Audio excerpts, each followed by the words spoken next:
Good morning students, I am Geetanshi Aditya, your English teacher for this session. हमने पिछले video में हमारा जो चैप्टर 1 था द वेरी बिग पार्सल, उसे पूरी तरीके से रीड कर लिया था और उसे समझ भी चुके थे हम, है ना। हमारा सिर्फ ग्लॉसरी, एंटोनिम्स और एक MCQ बचा हुआ था। तो चलो एक काम करते हैं, उसे भी डिस्कस कर लेते हैं, ठीक है, और जान लेते हैं कि कौन से वर्ड्स यहाँ पे दिए गए हैं और उनके मीनिंग्स क्या होते हैं, ठीक है। So let's start with glossary. आप ग्लॉसरी पे ध्यान दें, पेज नंबर 12 पर। बुक्स अपने सामने रखें, आपको इससे समझने में आसानी होगी। So let's start. First is withered. The word is withered, meaning है ड्राइड अप एंड डेड। जो चीज़ सूख चुकी होती है और मर चुकी होती है उसे हम कहते हैं विदर्ड। जैसे इस स्टोरी में वो पेड़ सूख चुका था ना और मर भी चुका था, सो इसीलिए उसे विदर्ड कहा गया था, ठीक है। Second, frantically.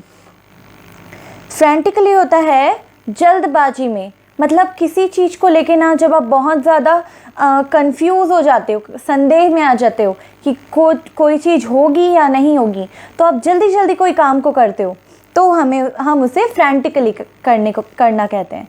जैसे देखो, इसमें यहाँ पे दिया गया था ना कि जैसे ही उस आदमी को पता चला कि वो पेड़ मर गया है, तो उसने जल्दी जल्दी जितने भी उसमें फ्रूट्स थे, एप्पल्स थे, उसे वो फ्रैंटिकली तोड़ लिया था, है ना।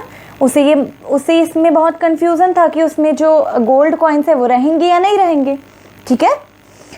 Third, disappear.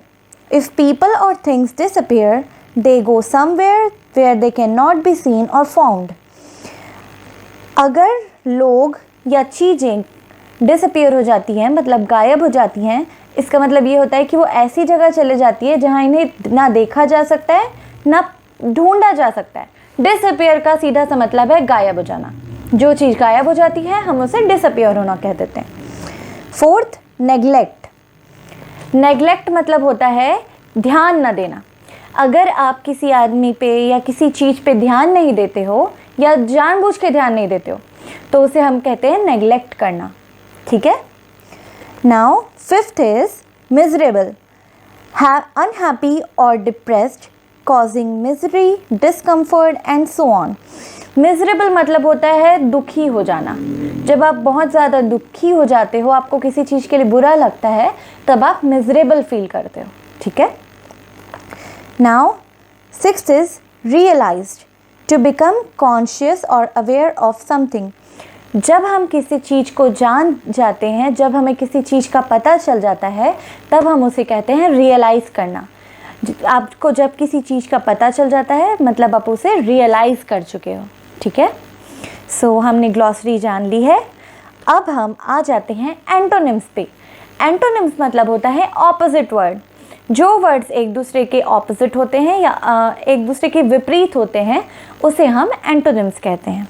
First is disappear. So disappear का ऑपोजिट है अपीयर।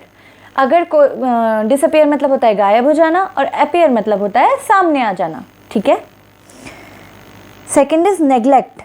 नेग्लेक्ट मतलब ध्यान ना देना, और केयर फॉर समथिंग मतलब किसी चीज़ की परवाह करना, या फिर रिस्पेक्ट करना भी मतलब होता है किसके लिए ध्यान देना। सो नेग्लेक्ट मतलब ध्यान ना देना और केयर फॉर समथिंग मतलब परवाह करना या ध्यान देना। थर्ड इज मिजरेबल और उसका एंटोनिम है चीयरफुल या फिर हैप्पी। मिजरेबल मतलब हमने जाना था कि अनहैप्पी होता है, मतलब आप दुखी होते हो, उसे मिजरेबल होना कहते हैं। वैसे ही जब उसका ऑपोजिट होगा हैप्पी, मतलब खुश। मिजरेबल दुखी, हैप्पी खुश। Throw, opposite catch. थ्रो मतलब किसी चीज़ को फेंकना, ठीक है, और कैच मतलब किसी चीज़ को पकड़ लेना। Fifth is realise. रियलाइज मतलब हमने अभी भी जाना था कि किसी चीज़ का पता चल जाना। और मिसअंडरस्टैंड ऑपोजिट है उसका, मतलब किसी चीज़ को गलत समझ लेना। किसी चीज़ का सही पता चल जाना को हम कहते हैं रियलाइज हो जाना, और किसी चीज़ का गलत पता होना को हम कहते हैं मिसअंडरस्टैंड होना, ठीक है। Now sixth is forgot. Forgot मतलब होता है भूल जाना। जब आप किसी चीज़ को भूल जाते हो तो वो फॉरगॉट होता है। और रिमेंबर मतलब होता है याद करना।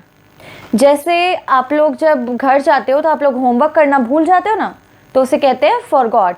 आपने आप होमवर्क करना भूल गए। वैसे रिमेंबर, जब आपको होमवर्क करना याद रहता है तो हम उसे कहते हैं कि वो आपने होमवर्क करना आपको याद था, मतलब यू रिमेंबर्ड।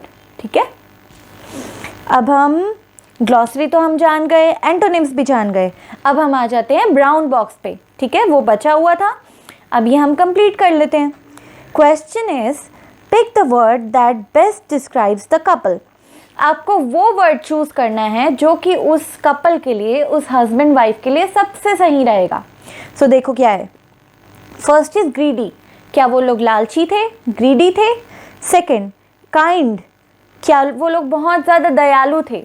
या थर्ड स्मार्ट, वो लोग चतुर थे, इंटेलिजेंट थे, क्या थे वो। So the right answer is greedy. आपको ग्रीडी पे टिक करना है, you have to tick on greedy, क्योंकि वो बहुत लालची थे, वो लोग पैसे बहुत स्पेंड करते थे, अपने दोस्तों को भी भूल गए थे और सिर्फ पैसों के बारे में सोचते थे। ठीक है, सो हमने अब ये चैप्टर अच्छी तरीके से कंप्लीट कर लिया है, द वेरी बिग पार्सल, है ना। अब हम एक्सरसाइज पे आएंगे। आज का आपका क्लास वर्क, आपका फर्स्ट जो एक्सरसाइज है, complete the following sentences with words from the text. आपको इसमें ए से लेके जे तक क्वेश्चन दिए हुए हैं, आपको बुक में से ढूंढना है कि जो फिल इन द ब्लैंक्स है, आपको यहाँ पे हर एक सेंटेंस में 2 या 3 ब्लैंक्स दिए हुए हैं। ठीक है, आप बुक में देख सकते हो पेज नंबर 13 पे, हर एक क्वेश्चन में 2 या 3 ब्लैंक्स दिए हुए हैं। आपको ये ब्लैंक्स को फिल करना है और ये जो आपको वर्ड्स हैं वो आपको अपनी बुक से मिलेंगे। इस एक्सरसाइज को कंप्लीट करने के लिए आपको आपकी बुक को पढ़ना पड़ेगा। बेटर है आप ये बुक को अच्छे से एक बार रीड कर लो और उसके बाद फिर ये fill in the blanks complete करो। आपको इसके आंसर्स बहुत जल्दी मिल जाएंगे। ठीक है, और जब आप कर लोगे, याद रखना है आपको ये बुक में नहीं करना है, आप इसके आंसर्स अपनी रफ नोटबुक में लिखेंगे। कोई भी इसके आंसर्स बुक में नहीं लिखेगा, हर कोई अपने आंसर्स रफ नोटबुक में ही लिखेंगे। ठीक है, फिर जब मैं आपको राइट आंसर्स बता दूंगी तब हम उसे बुक में कंप्लीट करेंगे और वो भी आपका होमवर्क होगा। याद रखिएगा, हर कोई इसके आंसर रफ नोटबुक में ही लिखेगा।